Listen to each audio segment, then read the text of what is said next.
राधे राधे दोस्तों and welcome back to my channel Purnima Keshav blog. भगवान शिव को प्रसन्न करने के लिए प्रदोष व्रत सर्वश्रेष्ठ व्रत माना जाता है। यह उपवास हर महीने के शुक्ल पक्ष और कृष्ण पक्ष की त्रयोदशी तिथि पर रखा जाता है, इसलिए ये माह में 2 बार होता है। मान्यता है कि इस दिन महादेव की पूजा अर्चना करने से व्यक्ति के सुख और सौभाग्य में वृद्धि होती है और यह व्रत स्त्री या पुरुष कोई भी रख सकता है। भगवान शिव को प्रसन्न करने के लिए प्रदोष व्रत ही नहीं, यह वरदान है।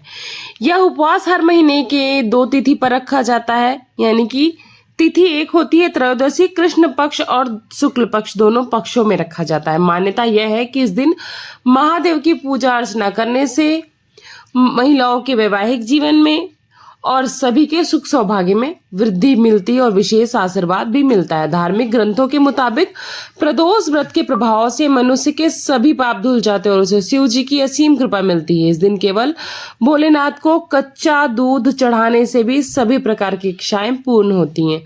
वहीं सितंबर माह में यह व्रत कब रखा जाएगा, यह असमंजस बना हुआ है। आइए हम आपको प्रदोष व्रत की तिथि और शुभ मुहूर्त के बारे में विस्तार से बताते हैं, जिससे आपको कोई भी शंका नहीं रह जाएगी, सारी शंकाओं का समाधान होगा। पंचांग के मुताबिक भाद्रपद माह के कृष्ण पक्ष की त्रयोदशी का प्रारंभ 19 सितंबर को सुबह 4:08 पर होगा और कृष्ण पक्ष की त्रयोदशी बीत चुकी है 5 सितंबर को और इसका समापन होगा 20 सितंबर को। तो ऐसे में आप सभी को 19 सितंबर को इस महीने का दूसरा प्रदोष रखना चाहिए, जो कि बहुत ही विशेष महत्व रखता है। अब इस पंचांग के मुताबिक प्रदोष के दिन पूजा का शुभ मुहूर्त शाम को 6:38 से रात को 8:55 के बीच रहेगा। इसके अलावा इस दिन शोभन, सर्वार्थ सिद्धि और बहुत ही अच्छा संयोग भी बन रहा है। हम आपको अब पूजा विधि बताते हैं। प्रदोष व्रत के दिन पूजा हमेशा प्रदोष काल में की जाती है, इसलिए पूजा के लिए सबसे पहले चौकी पर शिव पार्वती की मूर्ति को स्थापित करें। शिव परिवार को वस्त्र पहनाएं, नहीं हो तो आप मौली भी पहना सकते हैं। सभी को फूल अर्पित करें, पर ध्यान रहे कि लाल पुष्प माता पार्वती को और सफेद पुष्प आप शंकर जी को, भोलेनाथ को अर्पित कर सकते हैं। फूलों की माला भी अर्पित कर सकते हैं। अब शिवलिंग पर दूध, शहद, शक्कर, घी और गंगा जल से अभिषेक करें। फिर प्रभु को शमी का फूल, बेलपत्र, भांग, धतूर इत्यादि में से जो आपके पास हो अर्पित करें। अब देवी का श्रृंगार करें। सिंदूर, रोली, चंदन, चूड़ी, बिंदी, महावर जो भी आपके पास हो उन्हें अर्पित करें। इसके बाद आप शुद्ध घी से दीपक जलाएं और ओम नमः शिवाय या फिर श्री शिवाय नमस्तुभ्यम का जाप करें। शिव चालीसा का पाठ पढ़ें और अंत में प्रदोष व्रत की कथा पढ़ें। कथा आपको हमारे चैनल पर भी मिल जाएगी। और अंत में आरती करें और क्षमता अनुसार सीधा, जैसे कि आटा, चावल, दाल, आलू, वस्त्र और उसके साथ में थोड़ी बहुत दक्षिणा, जो भी आपका सामर्थ्य है, इसका दान जरूर करना चाहिए। जो लोग इसका व्रत रखते हैं, यानी कि जो लोग प्रदोष व्रत रखते हैं, उनको बिना सीधा दान के, बिना अन्न दान के जल ग्रहण नहीं करना चाहिए। लेने वाला कोई ना हो तो उसकी जगह पैसे की दक्षिणा भी दे सकते हैं। हिंदू धर्म के अनुसार प्रदोष व्रत कलयुग में अति मंगलकारी और शिव कृपा प्रदान करने वाला होता है। प्रत्येक माह की त्रयोदशी तिथि में, जो कि दोनों पक्षों की हो, प्रदोष काल सायंकाल को कहा जाता है। मान्यता है कि प्रदोष काल के समय महादेव कैलाश पर्वत के रजत भवन में इस समय नृत्य करते हैं और देवता उनके गुणों का स्तवन करते हैं।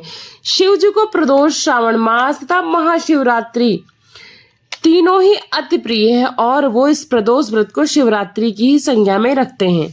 प्रदोष व्रत को हिंदू धर्म में बहुत शुभ माना जाता है और बहुत ही महत्वपूर्ण भी माना जाता है। पुराणों के अनुसार एक प्रदोष व्रत करने का फल 100 गायों के दान के बराबर ही प्राप्त होता है। इस व्रत को करने से मनुष्य के संपूर्ण पापों का नाश हो जाता है और मृत्यु के बाद उसे मोक्ष की प्राप्ति होती है। सुहागिनों के द्वारा इस व्रत को करने से उनका सौभाग्य अखंड होता है, सुहाग अमर रहता है और जन्म जन्मान तक वो सुहागन ही इस दुनिया से विदा होती हैं। प्रदोष व्रत की पूजा हमेशा प्रदोष काल यानी कि संध्या समय में ही की जाती है और सूर्यास्त से पहले इस पूजा को करने से इसका उल्टा फल प्राप्त होता है। इसलिए इस पूजा में विशेष ध्यान रखें कि यह पूजा सूर्यास्त के बाद प्रदोष काल में करें। सप्ताह के 7 दिनों के प्रदोष का अपना अपना महत्व होता है। चलिए मैं आपको सभी प्रदोषों का अलग अलग महत्व संक्षिप्त में बताती हूँ। सोम प्रदोष, सोमवार के दिन त्रयोदशी पड़ने पर व्रत आरोग्य प्रदान करता और इंसान की सभी इच्छाएं पूरी करता। भौम प्रदोष, मंगलवार के दिन यानी कि भौम प्रदोष व्रत जो होता है वो भौम प्रदोष कहलाता है। उस दिन व्रत करने से स्वास्थ्य लाभ होता है। बुध प्रदोष, बुधवार के दिन जो प्रदोष पड़ता है उसे बुध प्रदोष कहते हैं। इससे आपकी सारी मनोकामनाएं पूर्ण होती हैं। गुरु प्रदोष, गुरुवार के दिन प्रदोष व्रत पड़े तो इस दिन व्रत के फल से शत्रुओं का विनाश होता है। शुक्र प्रदोष, शुक्रवार के दिन वाला प्रदोष सौभाग्य प्रदान करता है। इस व्रत को करने से दाम्पत्य जीवन में सुख शांति और आरोग्य बना रहता है। शनि प्रदोष, शनि प्रदोष का तो अपना बहुत महत्व है क्योंकि बहुत सारे लोग जिनके पास संतान नहीं है वो संतान प्राप्ति के लिए शनि प्रदोष का हमेशा इंतजार करते हैं। शनि प्रदोष संतान प्राप्ति के लिए बहुत आवश्यक माना जाता है, बहुत महत्वपूर्ण माना जाता है। तो जिनको भी संतान की इच्छा है वो शनि प्रदोष अवश्य करें।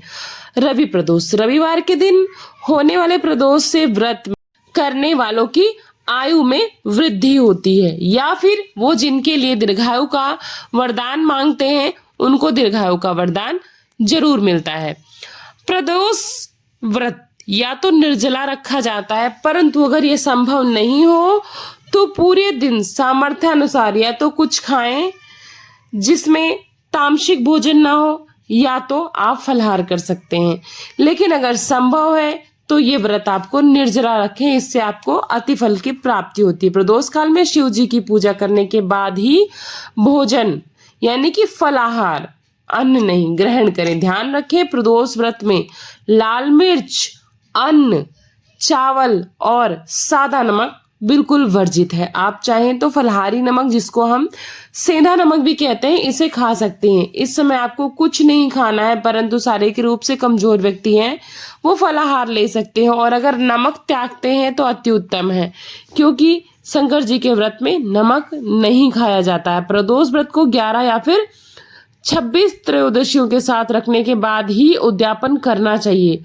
व्रत का उद्यापन त्रयोदशी तिथि को किया जाता है। उद्यापन विधि आपको इसके बाद वाले वीडियो में मिल जाएगी या फिर आपको जल्दी ही इसी चैनल पर मिल जाएगी। तो कथा भी आपको इस चैनल पर मिल जाएगी।